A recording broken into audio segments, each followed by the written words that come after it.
안녕하세요. 저는 오늘 제가 최근에 겪은 정말 말도 되지 않는 일을 말씀드리려고 합니다. 아마 많은 분들이 안 믿으실 수도 있을 만큼 드라마나 영화에서나 나올 법한 소재이지요. 하지만 제가 그걸 겪었고 너무 속상한 마음에 이렇게 말씀을 드리게 됐어요. 우선 저는 32살 여자입니다. 결혼을 한 지는 1년이 조금 넘었고요. 남편은 저보다 2살 연하입니다. 제 친구의 지인 소개로 해서 우연히 만나게 되었고 2년 정도 연애를 하다가 결혼을 하게 되었어요. 남편은 저보다도 2살이나 연하다 보니까 아직 사회초년생 무렵이었고 그나마 조금 더 안정적이고 자리를 잡은 제가 남편과 연애를 할 때 항상 돈을 더 부담했던 것 같아요. 뭐 그래도 아깝거나 그러지는 않았어요. 그만큼 남편을 사랑했으니까요.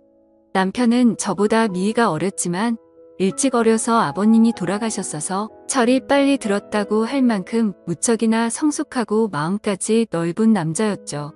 그렇기에 저보다 돈을 좀 못 벌고 했어도 그동안 만났던 남자들보다 훨씬 사랑한 마음이 컸고 그래서 결국 결혼을 하게 됐답니다.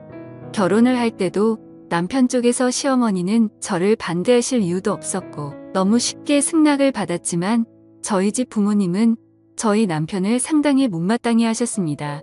부모님이 한 분이 안 계신단 것도 좋게 보지 않으셨고 형편이 좋지 못하다는 거나 나이가 어리다는 것 그리고 남편이 직장은 다니지만 그렇게 자랑할 만한 직장은 아니고 어떻게 보면 변변찮은 직장이었기에 저희 부모님은 정말 많은 반대를 하셨지요.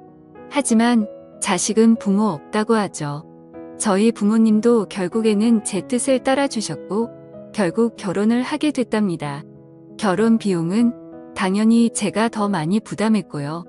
저희 집 형편도 그렇게 넉넉한 건 아니지만 남편 쪽보다는 확실히 조금 더 여유가 있는 상황이었고 저 또한 그동안 일을 하면서 허슨 곳에 돈을 쓰지 않고 차곡차곡 돈을 모았기에 제 또래 사람들보다는 모아둔 돈이 있었거든요. 그래서 대출을 좀 꺼서 저희 쪽에서 거의 다 내고 집은 제 명의로 해서 결혼을 했답니다. 이건 남편과 저와의 기본적인 설명이고요. 이제 제 여동생 이야기를 꺼내야 될 것 같네요. 저는 형제 중 여동생 하나 있어요. 여동생은 저랑 5살 차이가 나죠. 저랑은 완전히 정반대의 스타일이랍니다. 여자들끼리 흔히 여우라는 표현을 많이 쓰잖아요. 딱 저희 동생이 그런 스타일이에요. 질투심도 엄청 많고 어렸을 때부터 부모님 사랑을 독차지하고 싶어서 저에게 피해를 주면서까지 몹쓸 행동도 참 많이 하는 아이죠. 그에 비해 저는 여우보다는 곰 같은 스타일이라 동생이 그런 행동을 해도 알면서도 그냥 당해졌던 것들이 정말 많고 그냥 그런 모습도 귀여워 보였답니다. 그리고 나이가 먹으면 바뀔 거라 생각했죠. 하지만 여동생은 나이가 먹을수록 더 철이 없어졌고 자기 멋대로였어요. 어렸을 때부터 남자친구를 사귀기 시작해서 톡하면 거짓말치고 집에 들어오지 않는 게 일상이었고 그래서 부모님 속도 많이 썩이고 대학교 가서는 남자를 잘못 만나서 애를 가진 적까지 있습니다. 그때 저희 집은 정말 난리가 났었죠. 고작 20살 애가 그것도 자기랑 동갑내기인 남자랑 사고로 애를 만들어 왔으니까요. 부모님은 기가 찼고 그럼에도 저희 여동생은 조금의 미안한 기색도 없이 오히려 당당하게 그냥 지금 결혼하면 되지 않냐며 자기 인생이라며 오히려 부모님께 대들었었죠. 전 그때도 동생을 데리고 나가서 조용히 이야기를 하면서 이 아이의 말도 되지 않는 이야기를 최대한 들어주면서 달래주고 결국에 아이를 포기하게 했지요. 그리고 이 아이의 남자친구도 제가 만나서 다시는 저의 동생을 만나지 않겠다는 확언까지 들었습니다. 저 또한 정말 너무나 화가 나고 동생한테 실망했지만 저희 부모님까지 동생한테 등을 돌린 마당에 저라도 동생의 이야기를 들어주고 최대한 이 아이의 편이 되어줘야 한다고 생각했어요. 그렇지 않으면 정말 막무가내로 살아야 하는 아이였으니까요. 여튼 그런 큰 사건도 겪었지만 그때 잠시 조금 철이 들었다는 착각만 들었을 뿐 동생은 계속해서 철없이 막무가내로 생활했어요. 성적도 좋지 않아서 지방에 있는 전문대를 들어갔었는데 거기서도 간신히 졸업을 하고 나와서 거의 1년 가까이는 부모님에게 용돈을 받으며 매일 술을 마시고 남자를 만나며 살다가 돈이 부족하면 저에게도 항상 용돈을 달라고 조르고 결국 제가 동생 손을 부여잡고 동생에게 진지하게 말을 한 후에야 직장에 들어갔습니다. 사무직 일을 하는 직장이 아니고 그냥 매장 관리 쪽에서 직원으로 들어갔죠.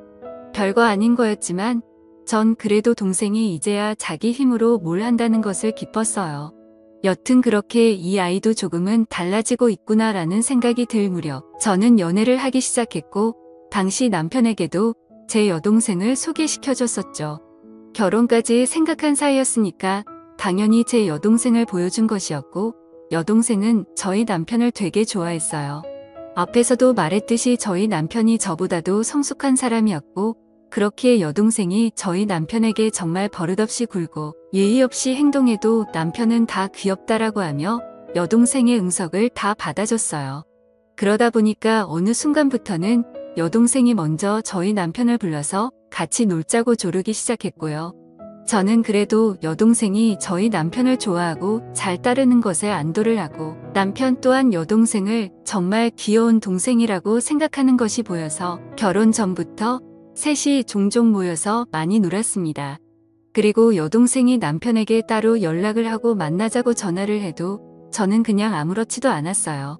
왜냐하면 여동생이 워낙에 철부지다 보니까 친구도 몇 명 없거든요.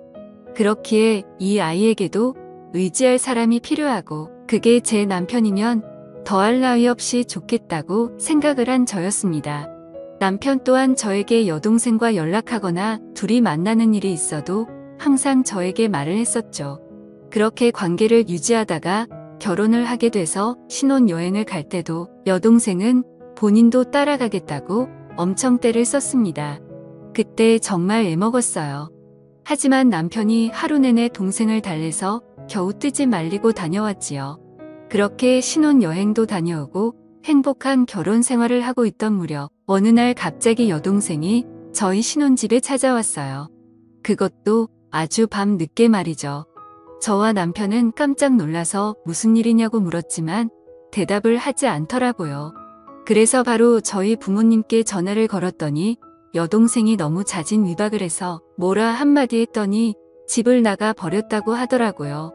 저는 여동생에게 어서 집으로 들어가서 부모님께 말씀드리라고 했지만 저희 남편은 저와는 정반대로 동생을 다독여주며 달래줬어요.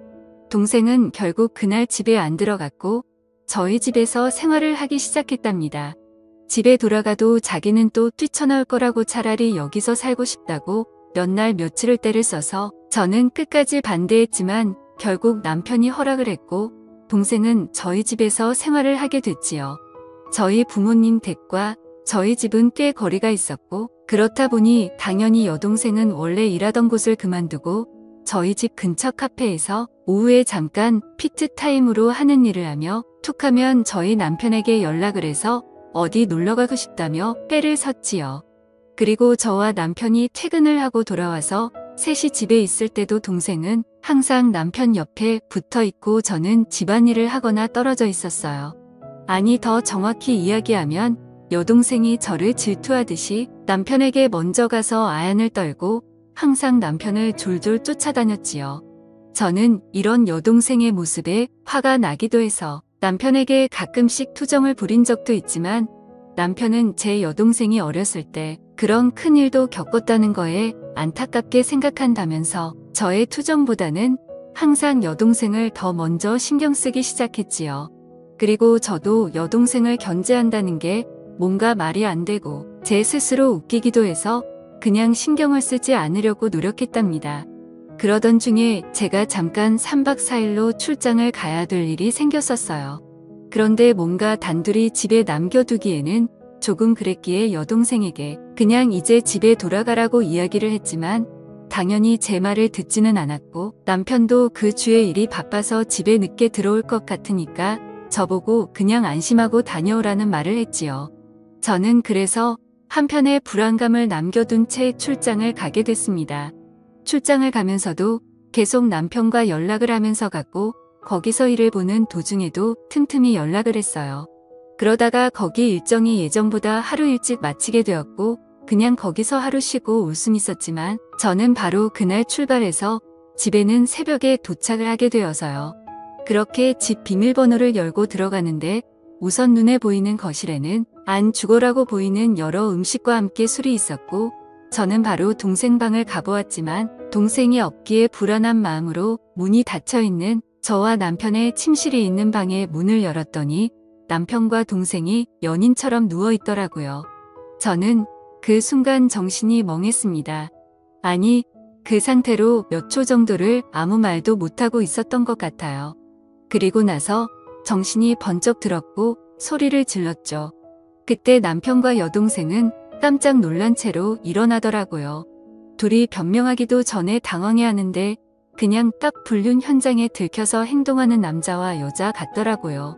저는 그 꼴을 도저히 볼 수가 없어서 집에서 나갔고 그날 제 차 안에서 밤을 새고 그 다음날 집으로 들어갔습니다. 남편과 여동생은 일을 나간 상태였고 집에는 아무도 없었죠. 먹은 것도 깨끗이 치워놨더라고요. 여동생과 남편에게는 계속해서 연락이 왔지만 그 연락은 무시하고 남편에게는 집 비밀번호 바꿔놨으니까 들어올 생각 말고 이혼할 생각하고 있으라는 내용으로 카톡을 보내놓았고 동생에게도 이 사실을 부모님께 다 말씀드릴 거니까 그 더러운 놈과 행복하게 살든 지지고 볶고 살든 네 마음대로 하라고 카톡을 보내놨습니다. 당연히 집 비밀번호는 바꿔놨고요. 그날 결국 남편과 여동생은 제 집에 들어올 수가 없었습니다. 제 여동생은 본가로 돌아갔지만 제가 이미 이런 사실을 저의 부모님께 말씀을 드려놨기에 본가에서도 쫓겨났고요. 남편은 계속해서 오해라며 연락이 오고 있는 상태지만 저는 이혼 소송을 준비 중이랍니다. 여동생과는 연을 끊을 것이고요. 저한테 이런 일이 벌어졌다는 게 아직도 안 느끼네요. 지금까지 제 사연을 들어주셔서 감사합니다.